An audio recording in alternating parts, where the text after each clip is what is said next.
even before I say whether I like these or not, we need to do something that most smart glasses reviews don't do. We need to put them in the right category. If you remember from my previous video, I talked about how there are different categories across the AR glasses industry. We talked about four. Now I want to change it, being categorized in three different categories. The first one is the camera first glasses, which allow you to capture a moment quickly and then share it. The second one are the ones which show you a big screen on your face, like a big display, basically wearing a big monitor on your face. And then there's this third, which is showing you just text on your face. Small information, quick bites of data, minimal, and don't really require you to sort of zone out of your reality and focus on this, but rather just augment you to show you information. So that's where G2 is sitting at the moment. If you are trying to compare it with other camera glasses or expecting that you'll see a big screen in front of you, you'll be disappointed. That's not what this is. And if you're the type of person who really enjoyed owning the Pebble, the original Meta Watch, or some sort of smartwatch, I think that's the kind of person who would enjoy these glasses, because these show you the time. These have a dashboard, a quick list, translation, like small features which you might necessarily not use every day, but could possibly require access to in the blink of a second. And that's where these come in. Now, these are the second generation. This is the first generation, which I paid for myself, but the second generations were sent over by Even Realities to me. And I think the second generation of a product is where you really find out whether the company is interested in doing what they're doing, or they're just trying out new ideas every single day. I've seen a bunch of companies come out last year which have tried to announce a product, raised a bunch of money, and then quickly pivoted just because they couldn't figure out what the product market fit was. However, with the G2, I think they've doubled down on what the G1 was trying to do. And now the company understands more as to what they should be focused on. This conversation is not going to be about me trying to go through the unboxing, because many people have done that. I don't really care if all the features exist. I think I'm just excited to be part of this initial journey of what augmented reality glasses look like, and how can I leverage these to actually replace my Apple Watch or any other wearable which I would wear day to day. Can the ring and the glasses as a combination just alleviate the need for any other wearable for me? Maybe. So let's start with the core idea, which is the display. Even's whole thesis is that you shouldn't feel like you're wearing a computer on your face. You should feel like you're wearing a pair of glasses, and that's first. Like, that's the baseline need. I wear glasses for me to be able to see clearly, and I think these do a great job at that. So the way I see the display is that, can I quickly get value just by tapping the back of the stem or tapping my ring and get the information that I'm looking for?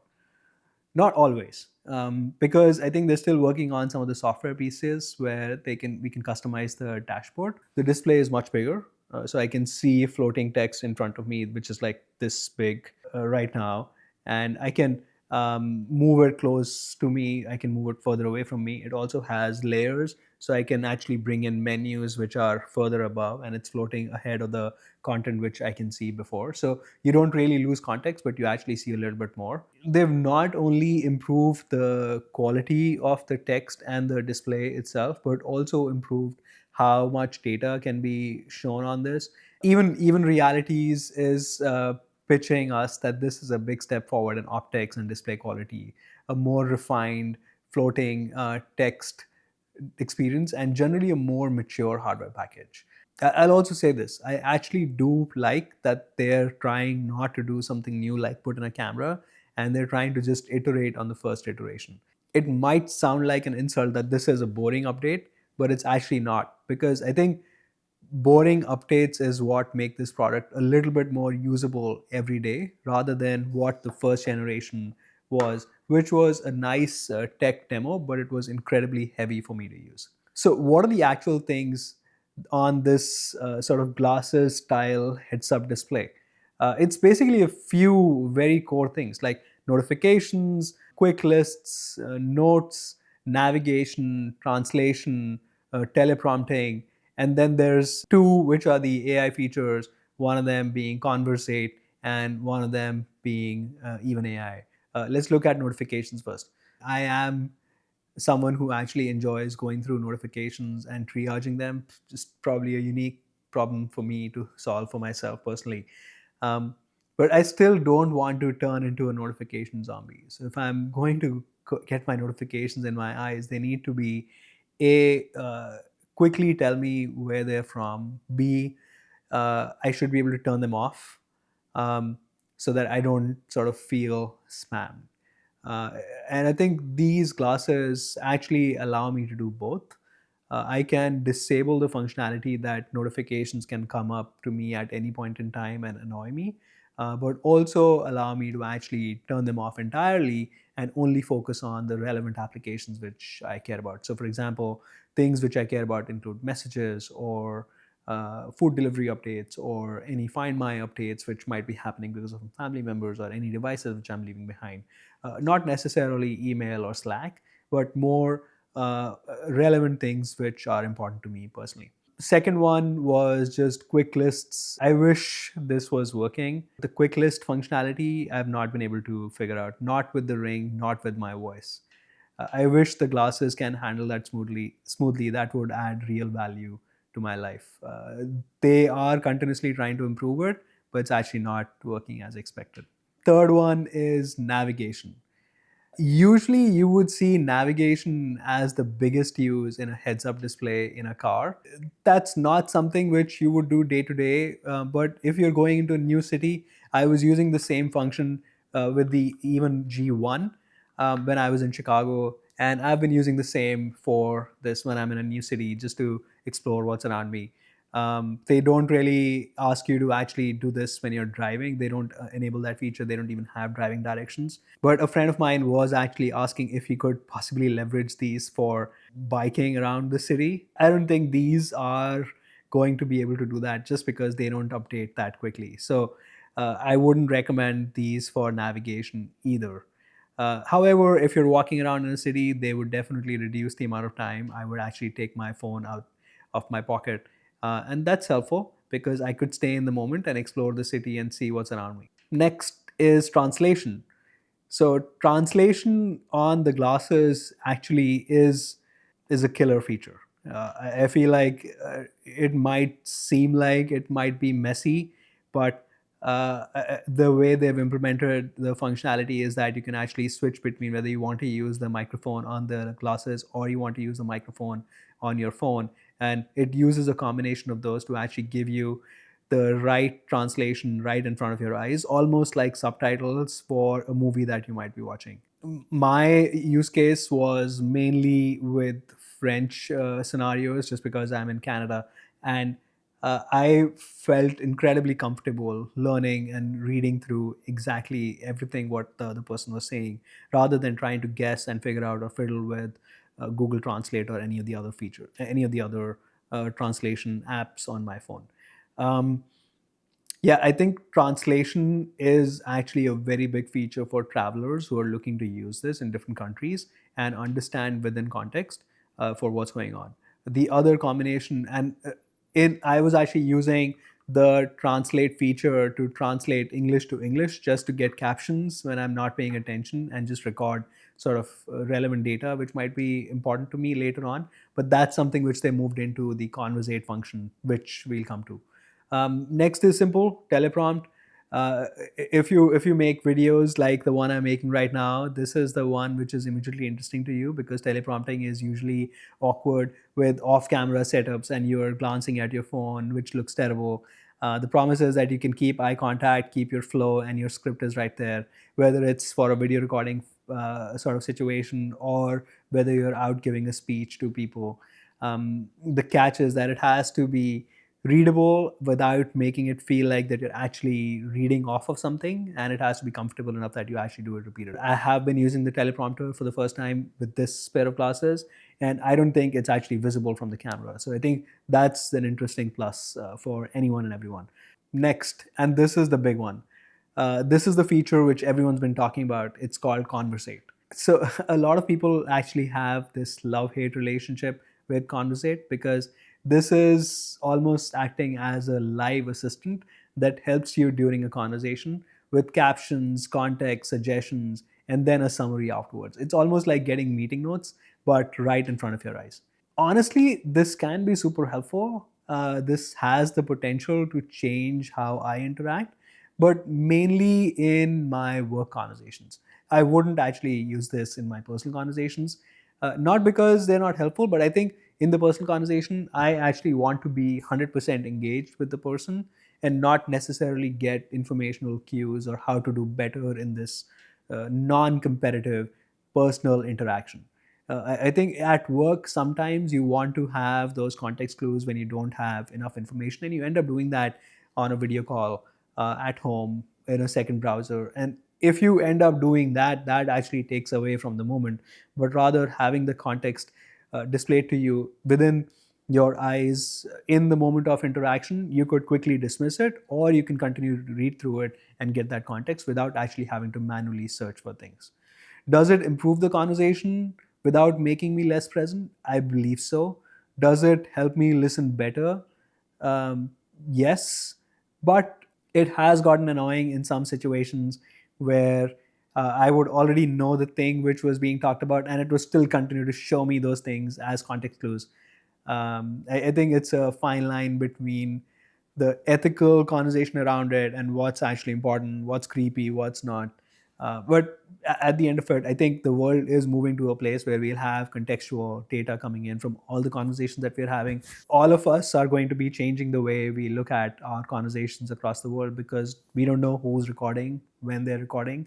The good part, they don't keep audio. So I think at least that's the silver lining across all of this. Let's move on to the next big thing, which is the even ring, which is the R1. Now, controlling a pair of smart glasses actually has been interesting. The first version was very finicky with the stem, and I've actually seen Meta try and do controls on the stem also. I think as soon as you touch the glasses, it just fails because the view I'm looking at ends up moving, and that just does not help. Anytime I tap my glass, it just completely disrupts how I'm seeing because I use these to see. And the second way to control any pair of glasses is voice control. So voice control has actually not been really good for me even in these. The only thing which helps is the ring, and Evan's answer with the R1 is actually an incredibly simple and good way to allow for tap and scroll interactions, which is mainly what we need. I can keep this hand in my lap and continue to interact with it while I scroll up and down. It has 3 or 4 capacitive touch areas, touch sensitive areas, which allow me to scroll information, and they end up reducing friction. I also like that they've improved the way the back of the glasses work, and these stems are way more sensitive and way more easier to interact with. So I'm scrolling up and down right now, and it's actually super simple, super easy, super reliable. I wouldn't mind not having the ring and actually just using that for interaction way better than the previous ones. I think the previous ones had this tap, tap, tap interaction, which would just completely disrupt what I'm doing and wouldn't work. So the bonus with the ring is that you actually not only get a way for me to control, I also get a way for me to enable health tracking. So you could get rid of your Apple Watch, you could get rid of your Aura Ring, and you could just continue to use this as your health tracker, sleep tracker, across the board. They come in, again, all the different sizes which are available. If you're a ring person, you can definitely try this. And I think this is where they've actually taken a leap forward with enabling the Bluetooth interactivity of the glasses with the ring. They not only increase the comfort in control, but also the ability to control it anytime. You don't need to look up to actually enable the dashboard. A simple tap on the ring could actually bring that dashboard up. So you could quickly glance in, glance out, and go from there. The next aspect of these, which I wanted to discuss, was comfort. So I think in the previous generation, there was some fatigue which you would actually get after wearing them after a long day. So I would get fatigued behind my ears because they're kind of pushing my ears to the side just because of how the stems were structured. But these ones are nicer. I don't get headaches at all. There's none of that. However, the one thing which I felt a little bit weird in this set was I had astigmatism when I actually ordered the first one, and the bonded layer was perfect. In the second pair, the G2, I have astigmatism still. The area where I have the screen, just in that area, I think the astigmatism correction isn't perfect. So that's something which is something to take a note of. I also noticed that the build quality on the previous version, even though it looked good when it was first delivered to me, but over the year there are things which started peeling off on the sides. These rubbers were peeling off. I was feeling like the quality isn't that great. However, they've actually cut down on material use on this one, which makes it nicer. So next is reliability on Bluetooth. So the G1s had a lot of reliability issues. The Bluetooth connection was finicky. They had individual connections with the left and the right display. They would constantly go out of sync. You couldn't actually figure out what was going on. It was finicky when looking at it. But I think in the new ones, they've actually changed the way you connect with this. So there's only one antenna which connects, and then there is a hard wire between both sides which is connecting over across the glasses. So that's actually improved the reliability.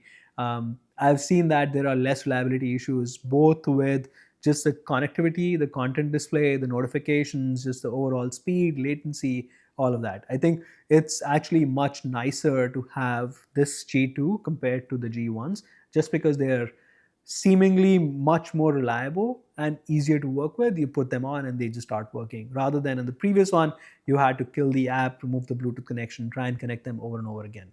They've also sort of started to push this even AI aspect, given what OpenClaw has been doing. And I have a test flight build which allows me to connect to my local OpenClaw instance. I'll be honest, did not work. Did not work really well for me. I wish it had. There's no configuration detail, and OpenClaw is just so finicky. Even though it works on my Telegram instance, even though it works everywhere else, somehow I've not been able to get it working on the beta version of their build.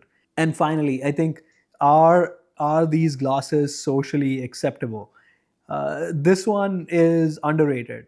And would you feel normal wearing these? I have. I've actually gotten a lot of compliments on how these glasses fit my face and how they look. I don't think that anyone really feels in a weird place when I'm wearing this, because they don't have a camera. I think that's such a big factor in social acceptance of these glasses that I'm not constantly recording them. They can't even see what's in my world. In terms of battery life, I think the battery life is improved. I've lasted a day and a half, almost 2 days with this pair of glasses. The case itself looks very similar. I don't like that they've changed the way the case and the charging works with these connectors, because I have to push the glasses into the case a lot more, rather than earlier I just had to make sure that sort of I put the left stem first and then the second one. I think pros and cons to both of them. I've actually not figured out what the best answer or the best solution would be, but the battery life overall is nicer. So let's step back a bit. What is Even Realities trying to do? With the V2, they're not saying that there are 400 features that you should check out and go out and buy the version 2. It's an iterative, boring cycle, and I honestly like it.